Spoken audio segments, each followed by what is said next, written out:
warahmatullahi wabarakatuh. Saat ini saya berada di Kota Lamongan, persisnya di masjid ini, Masjid Namira. Ini adalah masjid yang sangat ideal. Kenapa? Karena lahan parkirnya sangat luas, mobil-mobil pribadi banyak, dan mengakomodasi bis-bis juga. Saya kira ini kalau bulan Ramadan pasti akan sangat ramai sekali, terutama adalah 10 malam terakhir. Ya. Di dalam juga ketika panas-panas seperti ini ya, kalau kita masuk ke dalam itu ada AC-nya yang sangat dingin sehingga jamaah akan tentu sangat comfort sekali untuk bisa khusyuk sholat. Saat ini saya ada di dalam Masjid Namira di Lamongan.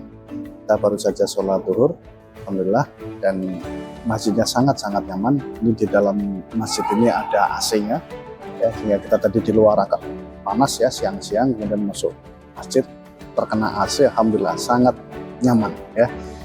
Namira ini kalau kita ngelihat di Google gitu ya, itu adalah nama dari anak dari orang tua pengusaha sukses ya, yang kemudian ingin membangun masjid ya, jadilah Masjid Namira ini. Jadi intinya adalah bagaimana kita bisa menyisihkan ya, kekayaan yang kemudian digunakan untuk sosial, untuk masjid, untuk ibadah, dan tentunya operasional masjid di sini tentunya juga tentu ada keuntungan-keuntungan yang disisihkan dari bisnis-bisnisnya untuk operasional masjid ini gitu ya.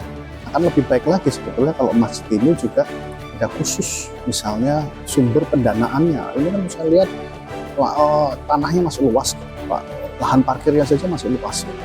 Kalau misalnya lahan parkirnya kemudian bisa melalui studi kelayakan yang bagus, kemudian dicoba diusahakan aktivitas bisnis misalnya, entah itu minimarket, entah itu restoran, entah itu apa saja gitu ya. Keuntungannya adalah untuk operasional masjid ini tentunya akan lebih baik lagi. Dan kita sekarang waktunya kuliner di Soto Ayam Lamongan, tepat di Lamongan.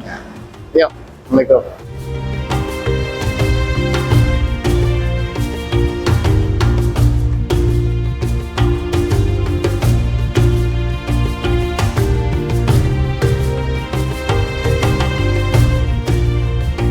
Assalamualaikum warahmatullahi wabarakatuh. Saya sekarang bersama dengan Gus Anas Al-Hifni, Dr. Anas Al-Hifni. Saya sekarang ada di Pondok Pesantren Sunan Derajat, persisnya ada di Pusat Perekonomian Pondok Pesantren Sunan Derajat. Gus Anas, Assalamualaikum. Salam. Sehat? Alhamdulillah bro. Alhamdulillah, saya sangat bangga sekali. Kenapa? Beliau adalah mahasiswa saya dulu di S3 Ekonomi Islam dan sekarang sudah bisa membawa bisnis unit yang ada di Pondok Pesantren Sunan Derajat dengan sangat luar biasa, yaitu dengan di sini, di lokasi saya ini, di pusat perekonomian.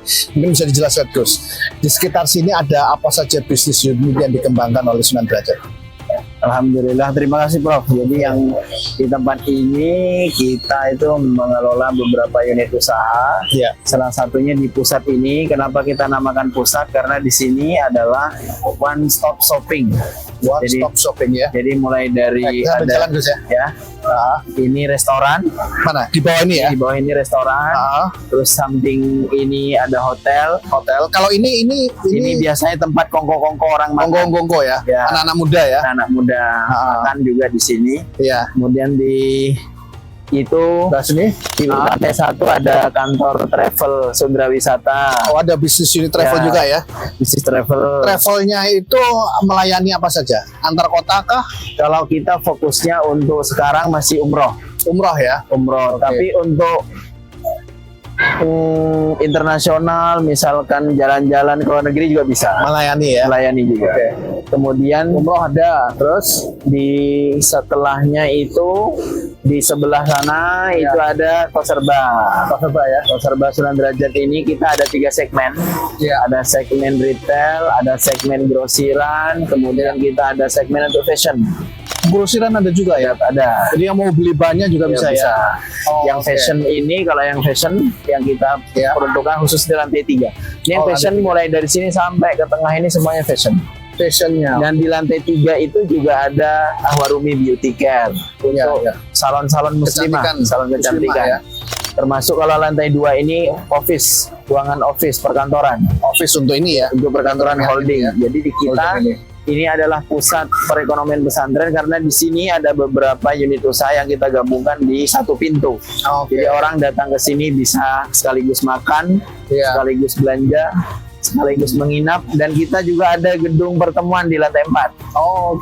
Jadi hall Sunan Derajat itu bisa dimanfaatkan untuk pernikahan, kemudian pertemuan, seminar, talk show dan seterusnya. Untuk pestanya ya? Ya, pestanya. Cocok ini, ada pestanya, ada hotelnya. Ada hotelnya, ada tempat makannya, ada rumah makan. Dan ini juga sebagai kantor holding Pondok Pesantren Sunan Derajat, yang holding itu membawahi beberapa unit. Unitnya itu salah satu yang tertempel. Mungkin di situ dilihat itu. Tuh ada rincian ya. Ada logo Toserba Sunan Derajat, Sundra Wisata, Warumi Fashion, Warumi Beauty Care, ada restoran Sunan Derajat, ada hotel Sunan Derajat, ada Sunan Derajat Hall, ada yang di bawah PT Teknologi, itu khusus untuk IT. Jadi masyarakat sini kalau kemudian butuh membuat aplikasi bisa datang sini. Bisa. Jadi ini yang tergambar itu unit-unit usaha yang ada di sini. Tapi kita juga punya beberapa perusahaan yang di luar sini, yang lokasinya ada yang 2 kilo, ada yang 1 kilo dari sini. Jadi yang tertempel di situ yang ada di lokasi sini. Mungkin teman-teman pengen tahu sebenarnya lokasi persisnya di sini itu, di depan kita ada apa ini yang sekitar sini? Yang di sini ini lokasinya seberang kita itu wilayahnya makam atau makbarohnya Sunan Derajat. Itu bus-bus yang sedang ada di situ, penziarah yang ada datang dari seluruh Indonesia itu. Bergantian, silih berganti datang ke sini untuk ziarah. Ini tepat sebetulnya ya, karena mereka habis ini kemudian lapar makannya ke sini. Belanja di sini. Jadi persis depannya makam Sunan Derajat. Makam Sunan Derajat. Ya, mungkin tentang Toserbanya, ada berapa Toserba yang di handle oleh kita? Toserba Sunan Derajat alhamdulillah sekarang kurang lebih ada 40 titik. Di kota mana saja itu? Di Gresik, Lamongan, kemudian Tuban, kemudian insya Allah bentar lagi Bojonegoro ini. Dan itu pemantauan itu satu layar sentral ya, jadi bisa tahu per hari keuntungannya gitu ya. Omset keuntungan alhamdulillah berkah karena belajar di UNER. Alhamdulillah. Yang mau kuliah ke UNER supaya jadi pengusaha seperti saya. Ya betul, kalau mau belajar bisnis magang di tempat magang tempat saya, tapi harus lulusan UNER juga. Gus. Nah, ini ada Videotron ini. Ini apa biasanya ya? Biasa kita kalau tunjukkan Videotronnya. Ini kebetulan sedang hujan ya. Biasanya kalau tidak hujan, ini adalah media promosi kita. Promosi. Semua flyer, video itu kita tampilkan. Banyak orang-orang yang tahu produk kita karena lihat video ini. Termasuk kalau momen ada nonton bareng, biasanya kita sebagai media promosi. Mulai dari promosi umroh, promosi produk, dan seterusnya melalui ini. Berarti kalau ada sepak bola juga nanya ke sepak bola juga ya? Jadi yang nonton di lantai sini. Dan di sini? Ya, lantai 2 juga ada. Lantai bawah sampai yang ngemper di jalan ada. Gitu ya? Terus di sana pojok itu ada pusat ATM. ATM juga ada. Mulai dari Bank Syariah dan bank-bank yang lain ada semua di situ. Oke.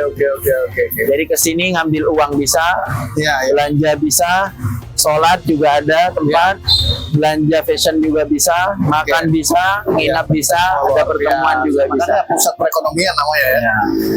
Terakhir Gus, supaya ini kan tentunya ya, karena ini dimiliki pondok pesantren, maka keuntungan dari bisnis unit ini kan tentunya juga akan mensupport dari pondok pesantren itu sendiri ya.